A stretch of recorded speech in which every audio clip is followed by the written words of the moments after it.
Ang walang kapantay na martial god, unang yugto. Kabanata 1041, pagpatay sa mga mangangaso ng anino. Nakasalubong ko ang dalawang malalakas na cultivator sa napakaikling panahon. Sa kabutihang palad, mas malakas ako kaysa sa kanila, kung hindi, namatay ako. Isip ni Lin Fang. Sa sandaling iyon, nagsisimula na siyang mapagtanto kung gaano nakakatakot ang lugar na iyon. Sa kabutihang palad, ang cultivator na may espiritu ng anino ay hindi mas malakas kaysa kay Lin Fang at sa kabutihang palad ay nagawang saktan siya ni Lin Fang. Sa lugar na iyon, mayroong lahat ng uri ng TN level cultivator. Upang matapos ng mas mabilis hanggat maaari, kailangang pumatay ng maraming tao ang mga high-level cultivator. Upang maging isang mahusay na mangangaso, ang mga cultivator sa mundong iyon ay kailangan ding matuto kung paano bantayan ang kanilang sariling likod. Patak, patak, nakarinig si Lin Fang ng tubig at sumimangot. Inangat niya ang ulo niya at walang pag-aalinlangan ay agad niyang sinuntok ang hangin. Kasabay nito, naglabas siya ng ilang nakakasilaw na enerhiya at napansin ang mga tao. Mamatay, sabi ni Lin Fang. Nasugatan niya ang cultivator gamit ang espiritu ng anino, ngunit sinusubukan pa rin niyang patayin ito. Nakatago siya ngayon sa mga puno. Masyado akong naging pabaya, naisip ni Lin Fang na nagpupunas ng pawis sa kanyang noo. Naging madilim ang lahat sa paligid ni Lin Fang habang napapaligiran siya ng isang hindi kapani-paniwalang matalim na chi. Nagsimula siyang gumalaw na parang hangin. Sinubukan ni Lin Fang na sundan ang cultivator na may espiritu ng anino sa pamamagitan ng pakikinig sa mga tunog ng mga dahon habang siya ay gumagalaw. Ang cultivator na may espiritu ng anino ay sinubukang patayin si Lin Fang ng 2 beses. Akala ba niya ay ganoon kadaling patayin si Lin Fang? Biglang huminto ang mga tunog. Itinaas ni Lin Fang ang kanyang kamay at naglabas ng enerhiya. Mamatay. Malamig na sigaw ni Lin Fang. Ang mga ilaw ng enerhiya ay bumakas sa kalangitan at naglaho. Slash, slash. Isa pang tunog ang kumalat sa hangin. Tumingin si Lin Fang, aalis ba ang lalaking iyon? Patak, patak. Dugo ang lumitaw. May nasugatan. Nagawa ni Lin Fang na saktan siya sa kanyang huling pag-atake. Emph. Malamig na umungol si Lin Fang. Kung hindi siya sinubukang patayin ng lalaking iyon ng 2 beses, hindi siya hahabulin ni Lin Fang. Kung wala siyang gagawin, malamang nasusubukan ng taong may espiritu ng anino sa pangatlo at pang-apat na pagkakataon. Hinabol siya ni Lin Fang. Dumating sila sa isang field, ngunit tulad ng dati, walang makita si Lin Fang. Umaasa lang siya sa mga tunog na narinig niya at sa chi. Para sa kanya, sapat na iyon. Ang cultivator ay medyo mabilis. Hindi sila malayo sa isa't isa, ngunit ang kalaban ni Lin Fang ay hindi mas mabagal kaysa sa kanya. Ang taong iyon ay malamang na gumagamit ng mga advanced na diskarte sa liksi. Kotsa, kotsa. Ibang tunog ang narinig. Lumitaw ang 2 nakasisilaw na puting pakpak at nagpapaliwanag sa paligid. Biz. Isang malakas na hangin ang nagsimulang umihip habang si Lin Fang ay naging mas mabilis. Nababaliw ka. Galit na sigaw ng isang tao. Galit na galit ang lalaking may espiritu ng anino. Hindi niya akalain na makakatagpo siya ng isang nakakabaliw na lalaki gaya ni Lin Fang na walang pakialam sa pag-akit ng atensyon ng ibang tao. Maraming tao ang lalapit. Hindi siya naglakas loob na huminto ngayon. Nasugatan pa nga siya ni Lin Fang kaya kapag tumigil siya muli, tiyak na papatayin siya ni Lin Fang. Kung alam niya na hahabulin siya ni Lin Fang ng ganoon, hindi niya sana siya aatake. Malapit na, naisip ng taong may espiritu ng anino. Slash, slash. Inihagis ni Lin Fang ang sarili sa kanya. Nakakatakot ang itsura niya. Gusto mong mamatay. Sabi nung lalaking may shadow spirit. Naramdaman ni Lin Fang ang desolated chi at mga dagandong na tunog na kumakalat sa hangin. Desolated chi, nasa ilalim sila ng Huangxi. Kahit na nagkaroon ng paghihiwalay sa pagitan ng Huangxi at ng maliit na mundong iyon, may ilang chi pa rin na damaloy sa mundong iyon. Nakapagtataka, ang cultivator na may espiritu ng anino ay maaaring gumamit ng desolated chi doon. Mamatay. Galit na sigaw ng taong iyon. Lumitaw ang cultivator sa larangan ng pangitain ni Lin Fang. Ito ay isang payat na binata. Iniwasan niya ang sword chi ni Lin Fang at inatake siya ng ilang desolated chi. Biz. Tumapit kay Lin Fang ang desolated chi. Tumiti ang binata sa malamig na paraan. Umusag pa atras si Lin Fang na parabang nag-aalala pa rin siya na maaaring maapektuhan siya ng desolated chi. Tahimik na tiningnan ni Lin Fang ang desolated chi. Walang epekto ang desolate chi kay Lin Fang. Isa lang itong enerhiya para kay Lin Fang. Malaki ang pagbabago sa ekspresyon ng mukha ng binata. Walang epekto ang desolate chi kay Lin Fang. Dapat na-disappoint ka, malamig na sabi ni Lin Fang. Binuksan niya ang kanyang mga pakpak na pilak at naging isang puting sinag ng liwanag, itinapon ang kanyang sarili sa binata habang pinupunan ng lakas ng pagkakabuklod sa kanyang mga kamay. Anino? Nawala na naman ang binata.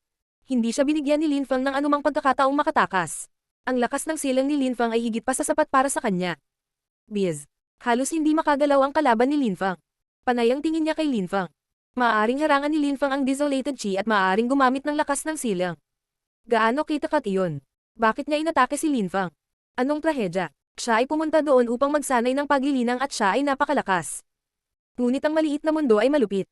Lahat sila ay mangangaso doon. Hindi niya akalain na makakatagpo siya ng isang taong may iba't ibang kakayahan tulad ng kay Linfang. Ayaw mo ba akong patayin? Sabi ni Linfang na itinaas ang kanyang daliri at bumaril ng isang sinag ng liwanag patungo sa binata. Muling tumalsik ang dugo. Mamatay. Galit na sigaw ni Linfang. Sinuntok niya ang kapaligiran sa direksyon ng binata na biglang nawalan ng pag-asa. Sa isang iglap, namatay siya. Si Linfang ay naglabas pa ng ilang desolated chi sa kanyang pag-atake. Paano naging posible iyon?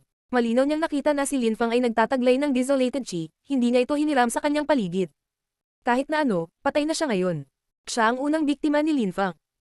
Lumapit ang maraming tao, ngunit nang maramdaman nila ang desolated chi, bumalik sila. Nakakatakot na desolate chi, itinaas ni Linfang ang kanyang ulo at ipinagpatuloy ang pagpapakawala ng nag-iisang chi. Ang walang kapantay na martial god, unang yugto. Kabanata 1042, Labanan sa Imperial. Napakalakas ng desolate chi, naisip ni Linfang na itinaas ang kanyang ulo. May ilang itim na ilaw sa kanyang desolated chi. Sinadya ng binata na may espiritu ng anino si Linfang, sa pag-aakalang maaakit niya ang desolated chi at mapatay si Linfang, sa kasamaang palad, hindi ito gumana. Alam niya na may desolated chi dito. May butas, kaya sinadya niya akong dinala dito. Bulong ni Linfang. Pagkatapos, nagpa siya siyang umalis sa lugar na iyon. Napakabilis, nakarating si Linfang sa ibang lugar, malayo sa desolated chi na iyon. Nagtataka siya kung nasaan si Kyuyuzin. Siya ay may lakas ng ikapitong layer ng Tian Chi, hanggat hindi siya nakatagpo ng sino mang mas malakas kaysa sa kanya, dapat ay maayos siya. Kumunat ang noo ni Linfang. May impresyon siya na nagiging mapanganib ang sitwasyon. May humahabol ba sa akin? Isip ni Linfang. Napakadelikado ng lugar na iyon. Ang swerte at lakas ang dalawang salik sa pagtukoy. Massacre Palace, ipakita mo sa akin kung sino ang gustong pumatay sa akin. Nagpatuloy si Linfang sa pasulong. Madali na ngayon ang pagpatay sa lahat ng kakayahan at diskarteng mayroon siya. Ngunit hindi pa rin komportable si Linfang, na parang may sumusunod sa kanya. Inilabas niya ang kanyang makajos na kamalayan, ngunit hindi niya napansin ang anumang partikular na bagay. Hindi nagtagal ay nakatagpo siya ng ilang napakalakas na tao na nagtatago ng kanilang chi. Huminto si Linfang at sinabing, "Huwag kang magtago at lumabas ka." Umalangaw ang boses niya sa malayo, ngunit walang sumagot. Nabalot ng katahimikan ang kapaligiran. Drip, drip. Sa wakas, may narinig na tunog sa tainga ni Linfang. Hinampas ng hangin ang damit niya at malamig ang lamig. Tulad ng inaasahan, may tao. Naging seryoso ang ekspresyon ng mukha ni Linfang. Nanatili siyang hindi gumagalaw habang ang mga snowflake ay nagsimulang lumutang sa paligid niya. Plop, plop, plop. Lumalakas ang mga tunog at tila nagmumula sa paligid niya. Si Linfang ay nagsimulang makaramdam ng lamig. Ang lakas ay naging mas matindi nang magsisimula na ang labanan. Boom! Pinalibutan ng nakakatakot na chi si Linfang. Lumitaw ang mga anino sa paligid. Asar. Sinuntok ni Linfang ang hangin, sinisira ang mga anino. Illusion technique. Ang mga anino na iyon ay hindi totoong tao, sila ay mga ilusyon. Inilabas ni Linfang ang kanyang espiritu. Naging itim ang kanyang mga estudyante at kitang-kita niya ang buong paligid. Mukha siyang malamig at walang ekspresyon. Mas maraming anino ang umatake sa kanya, ngunit hindi sila pinansin ni Linfang. Sila ay mga ilusyon lamang kung tutuusin. Nakapikit ang kanyang mga mata, ngunit malinaw na malinaw sa kanyang utak ang lahat. Tila walang makawala sa kanyang kamalayan. Slash. Isang banayad na tunog ang kumalat sa hangin. Ang mga ilusyon ay biglang naging totoo. Boom.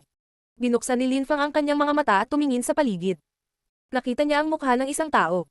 Mamatay. Galit na sigaw ni Linfang. Lumitaw ang mga pulang ilaw sa dilim. Naglabas din siya ng isang paputok na dami ng sword chi. Kumalat ang malalakas na tunog sa buong paligid habang ang lahat ng mga ilusyon ay nawala, na winasak ng dugong espada ni Linfang. Ang kalaban ay sinusubukang tumakas ngayon. Saan ka pupunta?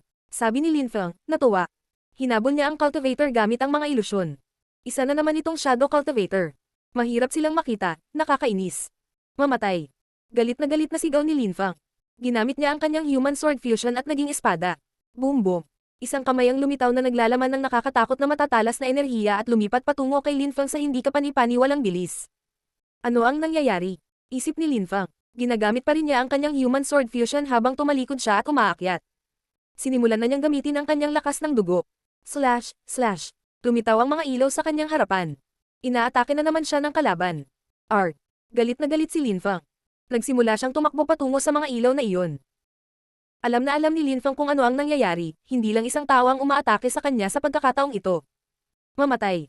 Isang gintong kamay ang lumitaw sa likod ni Linfang at tinamaan siya, parang sisabog ang kanyang mga organo. Tatlong tao ang humahabol sa kanya. Katawan ng Buddha demonyo. Galit na sigaw ni Linfang. Hindi niya ginamit ang kanyang empty space bestial illusion technique, sa halip, naging Buddha demon siya. Ang mga nakakasilaw na gintong ilaw at maputlang madilim na ilaw ay kumikislap sa buong katawan niya. 1,000 suntok ng Buddha, 10,000 kamao ng demonyo. Galit na sigaw ni Linfang. Milyon-milyong kamay ang lumitaw sa paligid niya, parehong Buddha at demonyo. Lumipat sila sa lahat ng direksyon sa paligid niya. Boom boom boom. Ang mga enerhiya ay gamulong sa hangin. Dalawang silhouette ang gumalaw pabalik at muling nagtago sa dilim. Parang hindi sila nagpakita. Laming-galing si Linfang sa paligid. Galit na galit siya. Nakapagtataka, maraming tao ang umatake sa kanya ng sabay-sabay. Mukhang may mga taong magkapit kamay din dito. Isip ni Linfang. Nakatagpo lang siya ng killer squad. Sino ka? Malamig na tanong ni Linfang. Ang kapaligiran ay kalmado sa loob ng ilang segundo at pagkatapos ay isang boses ang umalangaw pabalik kay Linfang. Hunters of Darkness. Mga mangangaso ng kadiliman. Ulit ni Linfang. Pagkatapos ay malamig niyang sinabi. Napatay ko na ang isang mangangaso ng kadiliman. Lahat kami ay Hunters of Darkness. Sabi ng iba. Ang mga boses ay nagmula sa buong paligid. Ang mga mangangaso ng kadiliman ay binubuo ng isang grupo ng mga tao. Patak, patak. Mas maraming tao ang dumating. Lahat sila ay nagtatago sa dilim kaya hindi sila makita ni Linfang. Sa di kalayuan, may nagmamalaking nakatayo sa isang dambuhalang puno. Ang taong iyon ay mukhang isang Panginoon. Walang nang ahas na salakayin siya. Si Zuan Yuan iyon. Papatayin ka ng mga mangangaso ng kadiliman at hindi ko na kailangang gumawa ng anumang bagay para pigilan sila. Isip ni Zuan Yuan. Ang kanyang mga mata ay puno ng pagpatay. Alam na niya ang lugar na iyon dahil pangalawang beses na niyang bumisita doon. Kilala rin niya ang mga mangangaso ng kadiliman. Sa lalawigan ng Bahwang, mayroong tinatawag na Imperial Hunter na may nakakatakot na pamamaraan sa Pangangaso. Walang nang ahas na saktan siya. Ang kanyang mga alagad ay nasa parehong uri. Mga asasin. Ang walang kapantay na martial god, unang yugto. Kabanata 1043, Kakaibang Binata. Alam ni Zuan Yuan ang lahat ng dapat malaman sa lalawigan ng Bahwang. Kilala rin niya ng personal ang mga mangangaso ng kadiliman. Sa kabilang banda, walang masyadong alam si Linfang tungkol sa lalawigan ng Bahwang. Mahuhulaan lamang ni Linfang kung ano ang nangyayari gamit ang kanyang mga mata at katalinuhan. Napakadelikado ng mga taong iyon, lalo pa silang nagsanib kamay upang labanan siya. Ang mga asasin na iyon ay gumamit ng mga elite na kasanayan sa Pangangaso, mga ilusyon, mga anino, mga diskarte ng asasin. Mas marami pang tao ang narinig ni Linfang at sinabing, kung gusto mo akong salakayin, sama-sama mo akong salakayin. Hindi na kailangang itago. Gayunpaman, walang nagbigay pansin sa kanyang sinabi. Nagpatuloy sila sa pagtatago sa dilim. Biglang umihip ang malakas na hangin sa paligid ni Linfang. Napapaligiran na naman siya ng isang ilusyon. Katulad ito ng ilusyon noon kung saan tila ilang anino na naman ang umaatake sa kanya. Kaya gusto mong lumaban ulit. Sabi ni Linfang. Ang mga snowflake ay lumutang sa paligid niya sa pagkakataong ito. Kasabay nito, nag-condense siya ng mga fire energies. Isang pattern ng araw ang lumitaw sa katawan ni Linfang, ito ay purong sanchi at ito ay napakainit. Pagkatapos, inilabas niya ang kanyang fire energies at lahat ng anino ay nawala kaagad. Slash. Isang matalim na enerhiya ang lumipat patungo kay Linfang. Boom. Naglabas si Linfang ng mga silang energy. Seal. Galit na sigaw ni Linfang. Nagpakawala siya ng lakas ng silang gamit ang kaliwang kamay at tila tumigil ang mundo sa paligid niya. Mamatay. Galit na sigaw ng isang tao. Nanggaling ang boses sa likuran niya. Si Linfang ay nag-condense ng itim na apoy sa kanyang kanang kamay na naglalabas ng mga kaluskos na tunog. Pagkatapos, pinakawalan ni Linfang ang kanyang pag-atake. Mamatay. Sigaw ni Linfang. Ah. May sumigaw ng nakakatakot. Nakita ni Linfang na may nasusunog na buhay. Slash, slash. Nagpatuloy si Linfang sa pag-atake gamit ang kanyang level 7 sword intent. Umuulan ng apoy at espada, parang paputok. Wala akong oras makipaglaro sa inyo. Pagkatapos ay pinakawalan ni Linfang ang wind intent at binalot ang kanyang sarili dito. Siya ay naging isang bagyo at lumipad sa malayo. Drip, drip, drip. Mas maraming tunog ang narinig. Sinusundan ng ilang tao si Linfang. May iba pang mga tao sa paligid, ngunit hindi nila kayang maging masyadong maingay dahil naroon din ang mga mangangaso ng kadiliman. Ang ilang mga tao ay nag-isip na ang mga mangangaso ng kadiliman ay nakapatay ng isang tao. Sa lakas ng ika-4 na layer ng Tianqi, mahirap tumakas mula sa kanila. Gumalaw si Linfang ng hindi kapani-paniwalang bilis, ngunit nakarinig pa rin siya ng mga tao sa likod. Slash. Isang liwanag ng espada ang bumungad sa kalangitan. Biz. Lumitaw ang sword energy sa harap ni Linfang. Empty space bestial illusion technique. Mabilis na pinalibutan ng mga enerhiya si Linfang. Biz. Biz. Ang kanyang empty space bestial illusion ay nanginginig sa ilalim ng presyon ng mga lakas ng espada na iyon. Si Linfang ay hindi komportable, ang mga bagay ay medyo mapanganib para sa kanya ngayon. Madali siyang papatayin ng espadang iyon dahil isa itong empty space sword technique. Boom! Nagpatuloy si Linfang sa pagtakbo. Gusto niyang tumakas pero mukhang mahirap. Kumuha si Linfang ng anteng-anteng at sinira ito. Sa isang iglap, nagsimula siyang gumalaw ng mas mabilis. Naririnig pa niya ang mga humahabol sa kanya, ngunit sa pagkakataong ito ay hindi na siya nito naabutan. Kaboom! Sa sandaling iyon, isang hindi kapani-paniwala at sumasabog na enerhiya ang nahulog mula sa langit patungo kay Linfang. Pakiramdam niya ay inapi siya. Empty Space Bestial Illusion Technique. Sumimangot si Linfang at ginamit muli ang kanyang Empty Space Bestial Illusion Technique. Sa maikling panahon, 2 beses na niya itong nagamit. Nagiging mahirap itong pamahalaan. Biz. Isang nakakatakot na lakas ang bomb-alot sa ilusyon ni Linfang.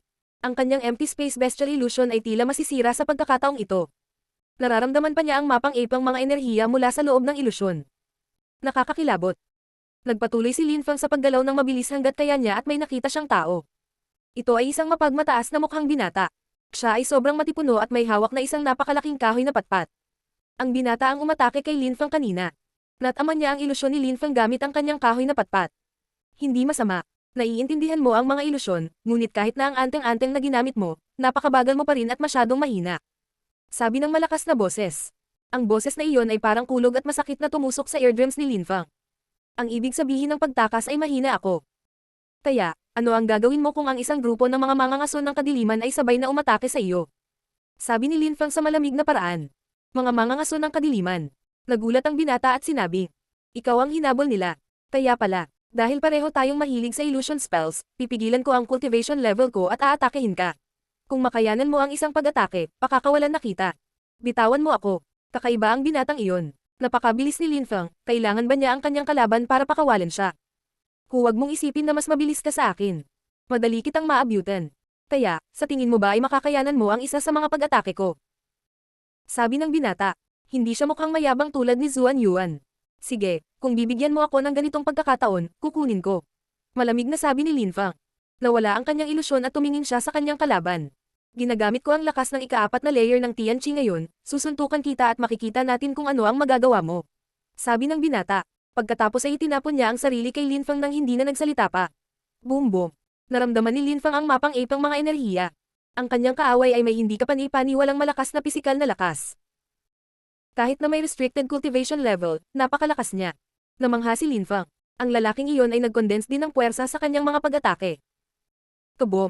Kumalat ang mga kaluskol sa hangin habang ang braso ni Linfang ay parang mabibiyak. Napaatras siya at lumapag ng 1,000 metro sa likuran. Itinulak niya ako pabalik.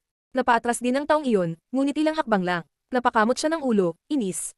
Hindi nakaimik si Linfang. Itinulak ng binatang iyon si Linfang ng 1,000 metro at napaatras lang siya ng ilang hakbang, bakit siya naiinis? Ang walang kapantay na martial god, unang yugto. Kabanata 1044, mas baliw kaysa Zuan Yuan. Napabuntong hininga ang binata at ngumiti. Ang galing. Ulitin natin. Pagkatapos, tumalon siya muli at dumating sa harap ni Linfang. Umungol siya na parang hayop at sinuntok ang hangin. Nililipad ang kanyang buhok sa hangin, naglalabasan ang kanyang mga ugat, biglang napunit ang kanyang damit. Biz. Pinagsama ni Linfang ang lahat ng kanyang lakas sa kanyang kamao, kabilang ang lakas ng demonyo, sword at fire energies, at pagkatapos ay sumulong. Boom boom. Isang nakakatakot na bagyo ang lumitaw at ang langit ay umuungal. Boom boom boom. Ang lakas ni Linfang ay tila sisabog. Ngunit, ang taong iyon ay hindi kapani-paniwalang malakas. Sige, lumayo ka, galit na sigaw ni Linfang. Hindi lang siya umatras, nagpatuloy siya sa pagsulong. Ang kanyang puwersa ay gamulong sa mga alon. Boom, ungol ng binata at muling sinuntok ang hangin sa direksyon ni Linfang. Ang pag-atake ng kaaway ni Linfang ay parang ang kanyang siyam na mabibigat na alon, ang pag-atake na ginamit niya noong nagsimula pa lang siyang magsanay. Gayunpaman, ang pag-atake na ito ay ilang libong beses na mas malakas. Maaari nitong sirain ang mga bundok. Boom boom boom. Parang guguho ang atmosphere. Ang bagyo ay kasing talas ng 1,000 talem. Hahaha, hindi ka na bumalik, subukan natin ulit. Boom boom boom. Nagpatuloy siya sa pagsuntok ng hangin sa direksyon ni Linfang. Pakiramdam ni Linfang ay masusuffocate siya sa stress na iyon. Pinaikot niya ang lakas ng dugo niya sa buong katawan niya at pinutol iyon sa kanyang kamao. Si Linfang ay humakbang pasulong. Kumalat ang mga dagandong sa hangin nang lumitaw ang isang sinag ng liwanag at bumagsak sa lupa at lumikha ng bunganga. Tumalsik ang alikabok kung saan-saan. Nakalak pa rin ang mga kamao nila. Napaka nakakamangha. Natatawang sabi ng binata. Umalangaw sa malayo ang kanyang tawa. Tumalikod siya at nawalan ng lakas. Ginawa rin ni Linfang ang kanyang kalaban. Tumalikod silang dalawa at nagkatinginan, nagulat. Mas malakas siya kaysa kay Zuan Yuan at malamang na hindi niya ginamit ang lahat ng kanyang lakas. Nagtataka ako kung nakalusot siya sa ika-7 layer ng Tianqi. Kung mayroon siya, mas malakas siya kaysa kay Zuan Yuan. Naisip ni Linfang na bamantong hininga. Isa pang halimaw. Sa lalawigan ng Bahwang, malamang na maraming malalakas na cultivator at mga henyo. Si Zuan Yuan ay isang henyo sa hilagang bahagi ng lalawigan ng Bahwang, ngunit sa ibang bahagi, malamang na mayroong iba pang mga henyo. Matagal na akong hindi naging masaya sa labanan. Sa tingin ko dapat talagang malakas ka. Ano ang iyong pangalan? Nakangiting tanong ng binata. Mukha na siyang ordinaryong tao ngayon, bihira iyon sa ganoong mataas na antas ng paglilinang. Lin Feng, at ikaw? Nakita ni Lin Feng na ang kanyang kausap ay hindi masamang tao. Para siyang taong nag-e-enjoy sa buhay. Maganda at tapat ang ngiti niya. Maaari niyang patayin si Lin Feng, ngunit hindi. Ang pangalan ko ay Yuan Fei. Nakangiting sabi ng binata bago idinagdag, bihira lang makakilala ng ganito kalakas loob at malalakas na tao, magkadikit tayo, ano sa tingin mo? Magkadikit. Nagulat si Lin Feng.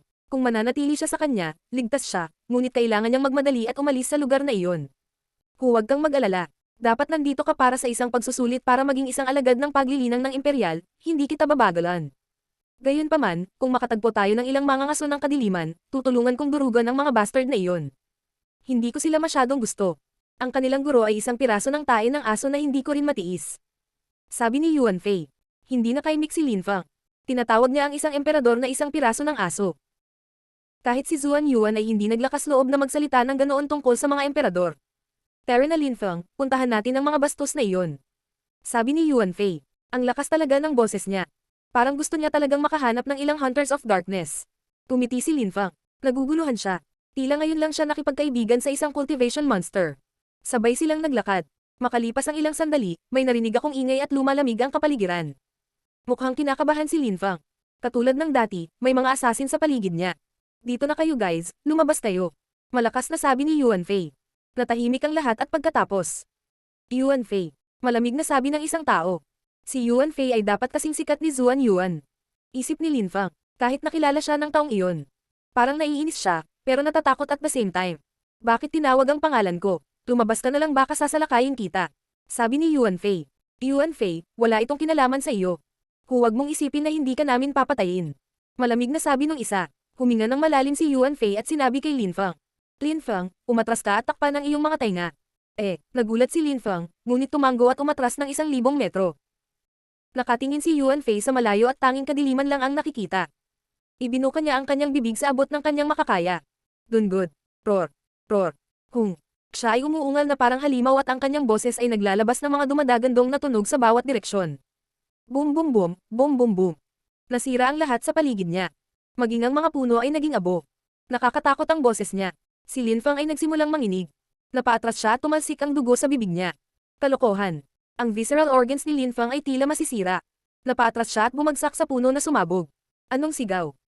Pagkatapos ay tumakbo si Yuan Fei pasulong na parang rocket. Boom boom boom. Tunog ng 3 pagsabog. Ito ay isang sonic boom. Matapos silang piliting palabasin ay agad niya itong inatake. Medyo nahihilo si Lin Feng at naglalabas pa rin ng dugo. Pinaikot niya ang chi sa kanyang katawan. Hayop ang lalaking iyon.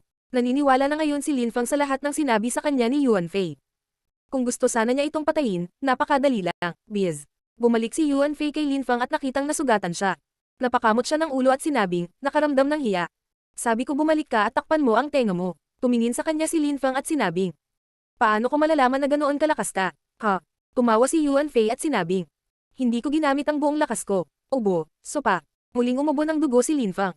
Hindi niya ginamit ang buong lakas niya. Ano ang hitsura noong ginawa niya? Baka namatay na si Lin Feng. Ayos ka lang, tanong ni Yuan Fei. Walang problema. Dumudugo lang sa loob, wala na. Sabi ni Lin Feng na bamantong hininga. Si Yuan Fei ay mukhang nahihiya at ngumiti. Ang walang kapantay na martial god, unang yugto. Kabanata 1045, Apo ng Emperador. Hinawakan ni Yuan Fei ang kamay ni Lin Feng para tulungan siyang tumayo. Tumiti siya at sinabing, tulungan na kita, magkaibigan tayo. Kung maglakas loob silang lumapit sa iyo muli, dudurugin ko sila isa-isa. Kung si Yuan Fei ay nagyabang ng ganoon noon, hindi siya magugustuhan ni Lin Feng. Siyempre, alam na niya ngayon kung gaano kalakas si Yuan Fei kaya naiintindihan iyon. Maaaring gawin ng mga taong tulad ni Yuan Fei ang anumang gusto nila. Tsaka napakabait niya. Sa kanyang lakas ng ika-7 layer ng Tianqi, madaling mapatay ni Yuan Fei ang 70 tao sa palasyo ng massacre. Yuan Fei, bakit ka pumunta dito? Napakalakas mo na, madali mong mapatay ang mga cultivator ng ika-8 at ika-9 na layer ng Tianqi. Sabi ni Lin Feng, bakit kailangang pumunta si Yuan Fei sa lugar na iyon? Lin Feng, nagkakamali ka, hindi kami pumupunta sa Huangxi Underground para magsanay ng cultivation at maging mas malakas. Ang dagat ng Huang ay isang larangan ng digmaan noong unang panahon, maraming mga bangkay ang inilibing dito. Lahat sila ay hindi kapanipaniwalang malalakas na cultivator. Kaya't maraming kayamanan ang kukunin, mga nakatagong kayamanan. May mga kuweba, may desolated chi, maraming magagandang bagay. Isipin kung makakahanap ka ng ilang hindi ka panipaniwalang mga sinaunang kayamanan. Sabi ni Yuan Fei. Tumanggo si Lin Feng. Ito ay katulad ng dati niyang buhay, may mga kayamanan sa dagat, ngunit sa kasong ito, ang Huangxi ay dating larangan ng digmaan. Bukod sa mga kayamanan, ang lalawigan ng Bahuang ay mayroon ding mga tao na higit, mas malakas kaysa sa akin. Sabi ni Yuan Fei. Bukod dito, ngayon mayroong isang tao na napakalakas dito. Oh, tumanggo si Lin Feng. Kung sinabi ni Yuan Fei, malamang nahalimaw din ang taong iyon. Siyempre, hindi si Zuan Yuan ang tinutukoy niya. Nag-uusap sina Lin Feng at Yuan Fei habang dumaraan ang ilang tao, ngunit agad silang umalis nang marinig nila si Yuan Fei. Wala siyang pakialam sa kanila. Ang mga mangangaso ng kadiliman ay mapanganib kay Lin Feng, ngunit hindi para kay Yuan Fei. Maaari nilang mahanap ang kanilang sarili na mas angkop na mga biktima. Lin Feng, dadalhin kita sa isang kuweba kung saan maaari tayong makahanap ng ilang kayamanan. Nakangiting sabi ni Yuan Fei. Sige. Tumanggo si Lin Feng. Nais din niyang makahanap ng ilang kayamanan. Hindi ka patay. Nang aalis na ang dalawa ay may malamig na nagsalita at tumawa ng masama. May lumitaw sa itaas nila at tumingin kay Lin Feng na may pagpatay sa kanyang mga mata. May tumulong sa iyo, ngunit sa susunod hindi na kita bibigyan ng isa pang pagkakataon. Sabi ni Zuan Yuan. Kung magka-level tayo, madali kitang natalo. Pinahiya pa kita. Hindi ka makakaganti, lagi kang magiging kahihiyan. Malamig na sabi ni Lin Feng. Sikat ka lang dahil sa pamilya mo. Natalo si Zuan Yuan laban kay Lin Feng at gusto siyang patayin, ngunit patuloy siyang nabigo. Nasasaktan siya sa loob. Kinailangan niyang humanap ng pagkakataon upang labanan muli si Lin Feng at patayin siya. Maswerte si Lin Feng na nakilala ang isang tulad ni Yuan Fei. Mayroon kang maliliwanag na dila, ngunit minsan ngayon ay mamamatay ka. Sabi ni Zuan Yuan. Tumingin sa kanya si Yuan Fei at sinabing, sino ka? Asar ka. Ha? Sumulyap si Zuan Yuan kay Yuan Fei. Nakakapagtaka, may naglakas loob na magsabi sa kanya na asar. Sa Bahuang, si Zuan Yuan ay nakipaglaban sa napakaraming tao at walang sinuman sa parehong antas, maliban kay Lin Feng, ang nakatalo sa kanya. Gusto mong mamatay, sabi ni Zuan Yuan. Sa isang iglap, sinuntok niya ang hangin sa direksyon ni Yuan Fei. Bastos ka, galit na sigaw ni Yuan Fei. Sinuntok din niya ang hangin sa direksyon ni Zuan Yuan. Nagsalpukan ang kanilang mga kamao. Napaatras si Lin Feng sa tindi ng mga enerhiya. Napaatras din si Zuan Yuan, gayunpaman, hindi gumalaw si Yuan Fei. Sino ka? Tanong ni Zuan Yuan. Nakapagtataka, may isang taong ganoon kalakas sa loob. Ako ang tatay mo, sabi ni Yuan Fei habang tumatalon pasulong. Kahit na siya ay tila bobo kung minsan, siya ay napakalakas at mabilis. Si Yuan Fei ay kasing bilis ng kidlat. Tumalon si Yuan Fei tungo kay Zuan Yuan na lumalakas. Kakaiba ang kanyang enerhiya. Hinatak ni Zuan Yuan ang mahabang mukha at tumalon pataas habang nag-condensize din ng enerhiya. Nasira ang kapaligiran. Asar. Art. Boom boom boom. Si Yuan Fei ay mukhang isang bodybuilder. Sinuntok niya si Zuan Yuan at itinulak siya palayo. Bumangga siya sa puno na sumabog at naging abo. Boom. Nagpakawala si Zuan Yuan ng isang hindi kapanipaniwalang chi at pinaikli ang kanyang lakas ng dugo. Galit na galit siya. 2 beses nang pinadala si Zuan Yuan na lumipad. Sa pangalawang pagkakataon, lumipad siya at bumangga sa isang puno. Si Yuan Fei ay mas malakas kaysa kay Lin Feng. Gusto mong mamatay. Tinitigan ni Zuan Yuan si Yuan Fei habang pinalalakas ang kanyang dugo. Galit na galit siya. Mamatay. Galit na sigaw ni Yuan Fei. Ang braso ni Zuan Yuan ay naglalabas ng mga kaluskol sa ilalim ng pressure na iyon. 2 salita ang lumitaw sa hangin, Zuan Yuan. Itinaas ni Yuan Fei ang kanyang kahoy na stick, huminga at tumakbo pasulong. Tumatakbo siya gamit ang kanyang kahoy na patpat, na parabang ginamit niya iyon para manglamlam. Lumitaw ang mga nakakasilaw na ilaw at ang malalakas na tunog ay sumalakay sa kapaligiran. Zuan Yuan, pang-api. Galit na sigaw ni Zuan Yuan. Binitiwan niya ang 2 salita na ngayon ay pula at lumipat sila patungo kay Yuan Fei. Asar. Naging napakalaki ang kahoy na patpat ni Yuan Fei. Parang kaya niyang sirain ang earth at langit gamit nito. Boom boom. Ang mga salitang Zuan Yuan ay pumutok at nawala. Ang kahoy na stick ay patuloy na gumagalaw patungo kay Zuan Yuan. Namutla ang mukha ni Zuan Yuan. Umakyat ang lakas ng dugo niya sa langit at naglabas ng mga dagandong. Ikaw si Yuan Fei. Galit na sigaw ni Zuan Yuan. Sa wakas, ang mga enerhiya ni Zuan Yuan ay naglaho at siya ay umatras. Ayaw na niyang ituloy ang laban. Si Yuan Fei ay sikat. Nagulat din si Lin Feng. Naglakad siya papunta kay Yuan Fei at sinabing, natatakot siya sa iyo. Zuan Yuan, isang batang may imperial na background, sa susunod, itutulak ko ang aking kahoy na stick sa iyong lalamunan. Sabi ni Yuan Fei. Ha? Hindi na kaimik si Lin Feng. Si Zuan Yuan ay may dugong imperial, ngunit madaling matalo siya ni Yuan Fei. Napakamot ng ulo si Yuan Fei at sinabing, nahulog ako sa isang emperador, hindi ako isang bastos na bata na may pinagmulang imperial.